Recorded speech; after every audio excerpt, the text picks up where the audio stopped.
ভুলায় দেয়। ওয়ালা তাকুনু কাল্লাযীনা নাসুল্লাহা ফাআনসাহুম আনফুসাহুম। কোরআনুল কারীম আল্লাহ বলছে, হে ঈমানদার, আল্লাহকে ভুলে যেও না এত বেশি পরিমাণ, একদিন আল্লাহ তোমার নিজের পরিচয়, নিজের আখিরাত তোমার থেকে, কলিজার থেকে ভুলাইয়া দিবে। সেদিন আর তোমার মনেও পড়বে না তোমার আখিরাত আছে, জাহান্নাম আছে, তোমার জন্য আযাব অপেক্ষা করছে। এইটা যদি দিল থেকে সরে যায়, তাহলে ওই মানুষের জীবনে এটা সবচেয়ে বড় দুর্ভাগ্য।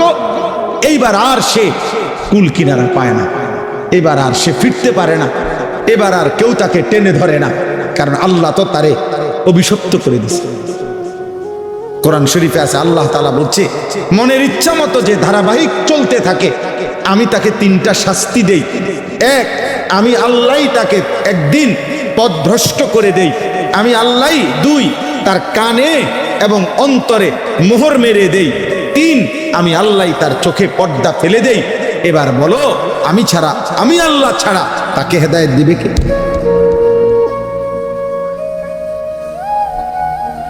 এজন্য মূলত তো বক্তা বলেন, ওয়াইজ বলেন, ইমাম বলেন, পীর বলেন, বুজুর্গ বলেন, আউলিয়া বলেন, সাহাবা বলেন, এমনকি নবী বলেন, এমনকি সাইয়্যিদুল আম্বিয়া, আমাদের নবী, আখিরি নবী, শ্রেষ্ঠতম নবী, সমস্ত নবী, রসুল, আউলিয়া, পীর, বুজুর্গ, উলামা, কারো হাতে চূড়ান্ত হেদায়েত নাই। হেদায়েত চূড়ান্ত শুধুই আল্লাহর হাতে। শেষ ফয়সালা মূলত কার হাতে? আল্লাহর হাতে। বিষয়টা বড় সাংঘাতিক। যারা পরিমাণ, 100 পরিমাণ স্বজন প্রীতি করার কোন সিস্টেমে নাই, কারণ বিষয়টা মাখলুকের হাতে না, কোন সৃষ্টির, সেই সৃষ্টি যত দামি হোক ওনার হাতে না।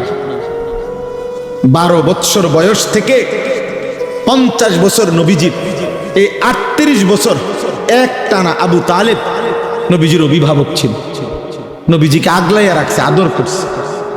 নবীজি সাল্লাল্লাহু আলাইহি সাল্লামের বয়স যখন 12, তখন আব্দুল মুত্তালিব আবু তালেবের হাতে নবীজিকে তুলে দিয়ে গেছে। আর নবী সাল্লাল্লাহু আলাইহি সাল্লামের বয়স যখন 50, তখন আবু তালেবের ইন্তেকাল হয়েছে। তাহলে মোট 38 বছর।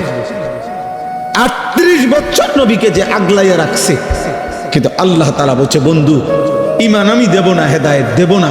তো নবী সাল্লাল্লাহু আলাইহি সাল্লাম মৃত্যুর দিন পর্যন্ত অজরে চোখের পানি ফেলছে, চাচার হেদায়েত, চাচার কালেমা উচ্চারণ করাইতে আল্লাহর নবী অজরে কানছে। কিন্তু আল্লাহ বলছে, বন্ধু, হেদায়েত দেব না তো দেবই না, আমনে কানলো দিতাম। কি মনে করেন বিষয়টা? কিভাবে ইব্রাহিম আলাইহিস সালামকে মাঝখানে দাঁড় করান, মনে করেন এখানে দাঁড় করান, ইব্রাহিম নবীকে দাঁড় করাইয়া দুই দিকে দুইজন দাঁড় করাবেন, ওনার দুই পাশে দুইজনকে, এক পাশে ওনার আব্বা, আরেক পাশে ওনার ছেলে ইসমাইল, এ পাশে আজর, এ পাশে কি ইসমাইল। আল্লাহ মাঝখানে দাঁড়ানো কে? ইব্রাহিম। তো আল্লাহ যেন বলছে, ইব্রাহিম, এ আপনার কথায় ঈমান আনবে না, ঈমান আনবে। তো ফলে আপনি ইব্রাহিমে, কিন্তু বাপ আপনি লক্ষবার বলার পরেও আজর কি আনে নাই? ঈমান আনে নাই। কিন্তু 8 বছরের বাচ্চা, 10 বছরের বাচ্চা আপনার ইসমাইল, সে কিন্তু আপনার কথা বলার সাথে সাথেই আল্লাহকেও চিনছে, কোরবানি করতে রাজি হয়ে গেছে। তাহলে ফয়সালা কার? ওনার হাতে হইলে তো দুজনে কি হইতো? ইমানদার হইতো না দুজন? ইব্রাহিম আলাইহিস সালামের সামনেই তো দুজন। তো বাপে কেন ইমানদার হলো না, পুতে কেন ইমানদার? ফয়সালা কার? গুরুত্বপূর্ণ। এজন্য ছেলেরা, বাবারা,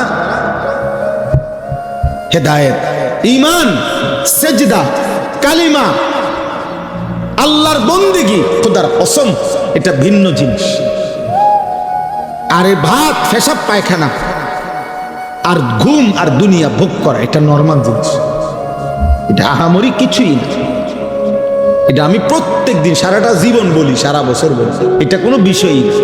এটা তো আল্লাহ তাআলা মানুষ গরু ছাগল সবাইকে দেয়, পাগল মাতাল সবাই রে খাওয়ায়, মুসলমান হিন্দু বৌদ্ধ ইহুদি খ্রিস্টান কাফের বেঈমান সবাইকে খাওয়ায়।